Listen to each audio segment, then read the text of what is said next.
Bruges is a UNESCO World Heritage Site, and walking around these age old cobblestone streets and gabled rooftops with their captivating staircase designs, you very quickly realize why this is the case. She's like this again.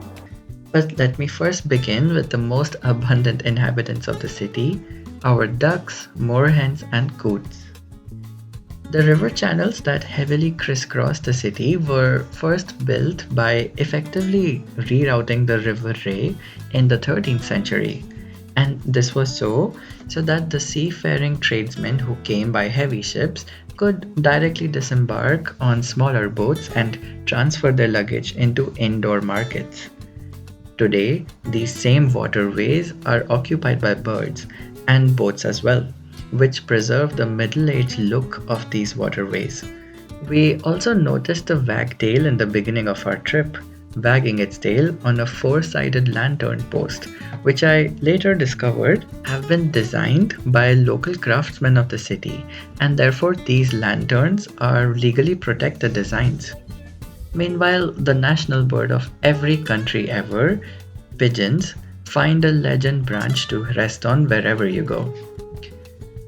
Over time, commercialization and trade moved to another city known as Antwerp in Belgium, which had a more open trade market, which meant that Bruges was left behind as a middle age infrastructure town, and today actively preserves its brickwork, color palette, and skyline in favor of attracting modern tourists in a middle aged town.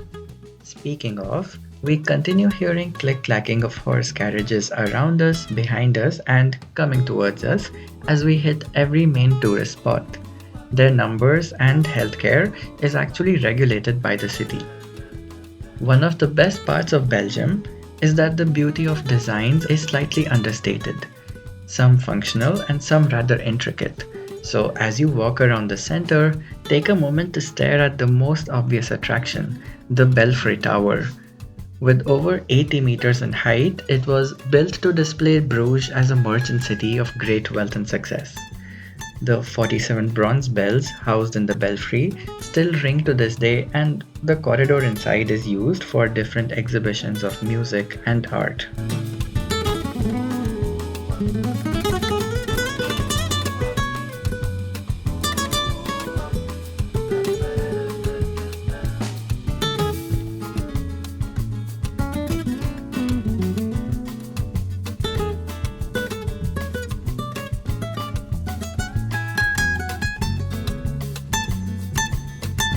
Some distance along the city center, you can find the red brick structure continue along the roadways and institutions such as old schools, mansions, and apartment buildings.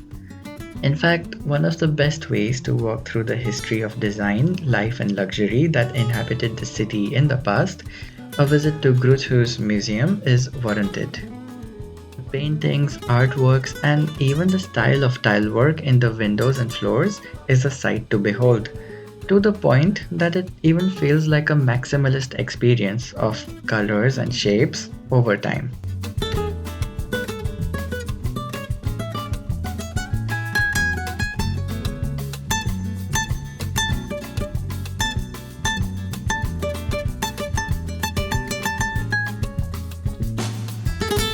Another important center of Bruges artwork is in the form of lace and lace products. These are incredibly intricate fabrics, which make you appreciate the expertise and concentration of the professionals who still keep this art alive. In fact, I found a lot of lace in frames and ornamental boxes while browsing the flea market. The city clearly prides itself with its age old traditions, as I even found a geographical map in the form of a lace lattice. I also spotted a metalwork statue known as the Bouquet, dedicated to a former mayor of Bruges. Although this seems to be hidden in plain sight, especially as large crowds of people make their way towards the open tables and wares of the flea market. This market is popular around the Dever River Canal and is organized on most weekends with exquisite antique items.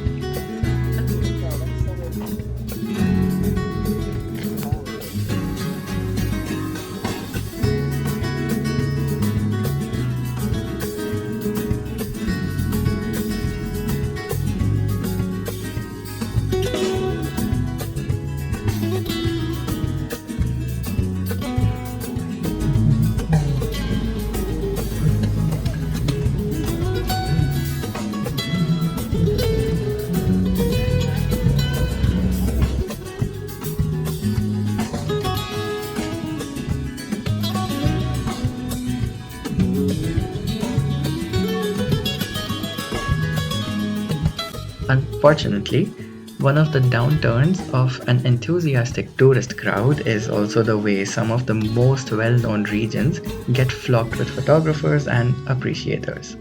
So, my time at the Lovers Bridge was far from ideal, but I'm glad to see the number of lovers who fill up the bridge in hordes.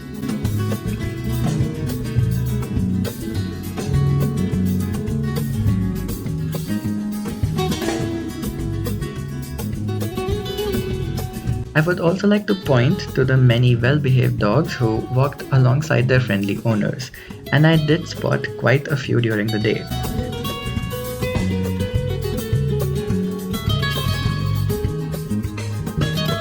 A fun fact about this cat is that I was approached by a kind photographer who clicked and gave me an instant photograph of us in the street petting the cat, which simply added to the warm and welcoming feeling that Bruges evokes in us.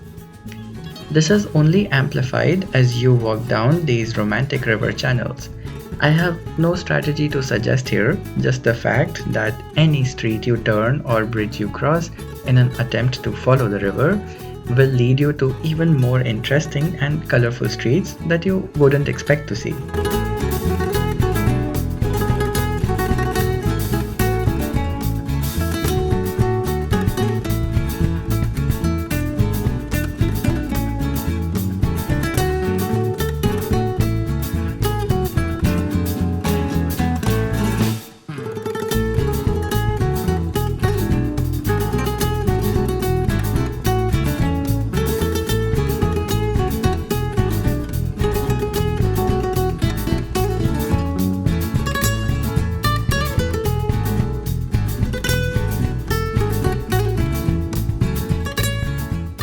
In fact, it was in many of these alleyways that we encountered tall aesthetic churches, some dedicated to Jesus, some to Madonna, and some rather artistic.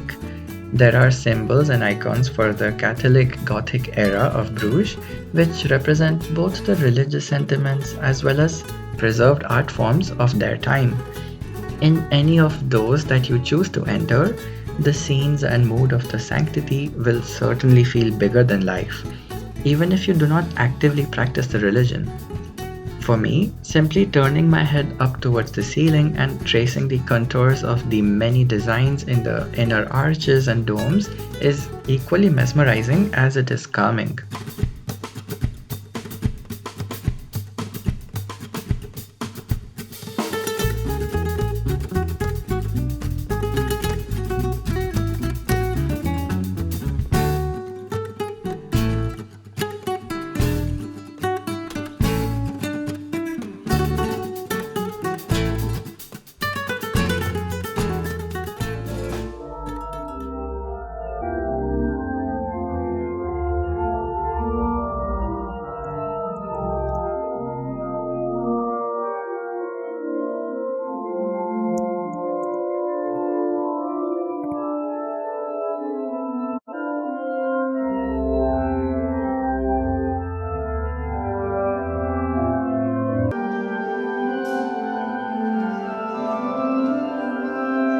Since the Beginhof is an actual residential place, I chose to quietly admire the houses and walk towards the nearby Minnes Water Park. Here, we enjoy the fresh plate of apple tart next to the cormorants and crested grapes. In fact, it was only this year that the most iconic bird of the city, the swans, were removed from the waterways to protect them from an avian flu outbreak. So it is safe to say that the city favors certain types of citizens over others. And as any Belgian souvenir shop will remind you, a trip without waffles, fries, and beer is incomplete. I recommend to try the local Bruges which is quite fruity and aromatic, but definitely goes well with seafood. I was able to try the local codfish with mashed potatoes that truly knocked the flavors out the park. Especially considering after a long day of walking, this made for a well deserved dinner.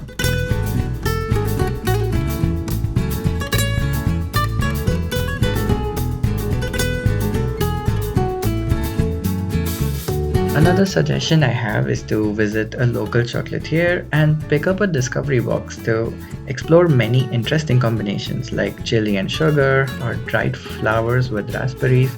I personally find the professionals involved in the business super creative and passionate discovering new combinations of flavors. And it is quite a vibe to munch on these snacks while sitting on a park bench in the city park.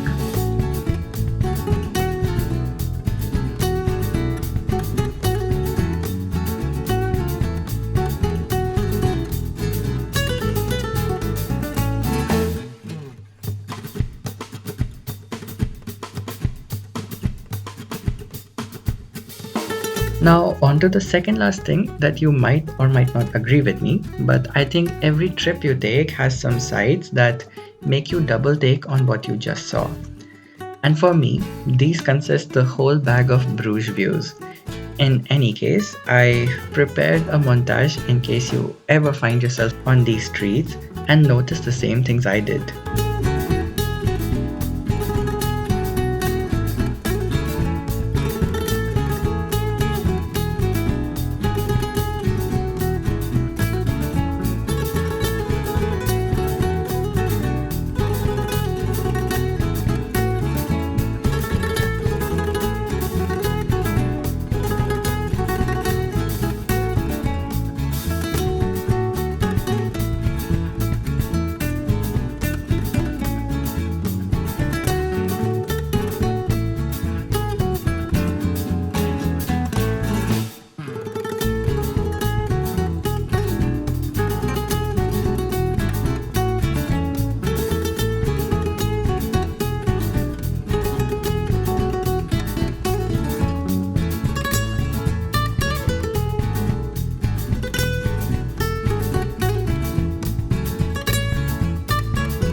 The last thing that I would draw your attention to is the timestamp on many of these old historical houses. There are these dates of years that the building was first built on, pasted onto the facade. And this is quite interesting because the homeowners of Flanders took advantage of an existing architectural requirement of their houses. Many of those old wooden structures were nailed in place by long spears of iron that held onto the facade. So the outward head of this pole was further molded into the birth year of the property.